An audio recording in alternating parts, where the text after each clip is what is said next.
meu time, assim como eu, quando a gente vai no cliente, é entender essa necessidade e ver como a gente pode customizar e personalizar esse processo. Existe, né, já uma estrutura, uma metodologia padrão de excelência da área de talent, para que a gente consiga fazer isso de uma forma rápida e assertiva, né? Então, cada vez mais a gente reduz o nosso TCLA de entrega de candidatos e também melhora a qualidade da assertividade dos nossos candidatos. Então, para fazer esse processo, tem que entender a base, né, e a necessidade do cliente e a gente olhar para esse processo dos candidatos de uma forma que a gente consiga ofertar as pessoas que são adequadas para aquilo.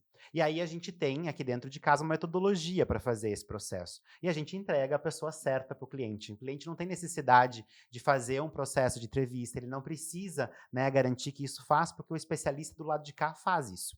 A gente tem um time, né, de talent trackers, que a gente chama, que é o pessoal que valida tecnicamente um candidato. E também tem um time de talent que faz uma validação comportamental. Então a gente olha para as duas coisas, o comportamento e a questão técnica, para achar a melhor pessoa para aquele cliente alinhado à necessidade.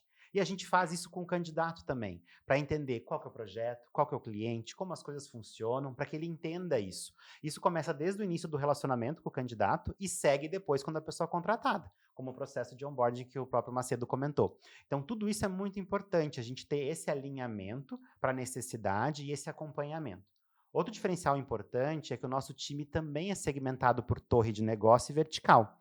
Então, quando eu tenho um recrutador ajudando nesse processo, ele entende do agronegócio, ele entende desse tipo de negócio para que ele consiga fazer a melhor análise. E ele já começa a fazer um trabalho prévio de olhar para esses candidatos e começar a fazer um relacionamento com esses O no candidatos voltado no agronegócio. E o nosso próprio contingente interno, né, porque a gente como a gente tem muitas pessoas trabalhando com a gente, muitas vezes tu vai lá, ouve o cliente, ouve a expectativa e entende: "Poxa, a pessoa que se adequa exatamente a essa necessidade, ela está aqui hoje".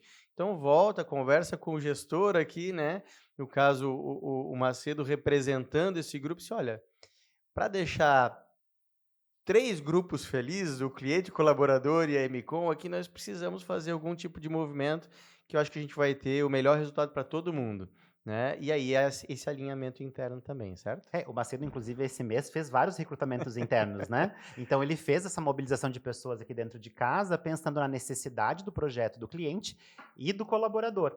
Então, assim, a gente precisa conhecer muito esse colaborador. Quando eu falei do mapeamento de conhecimento, é saber o conhecimento que ele tem, a tecnologia, qual que é o nível de proficiência dele, qual é a expectativa de carreira também desse colaborador.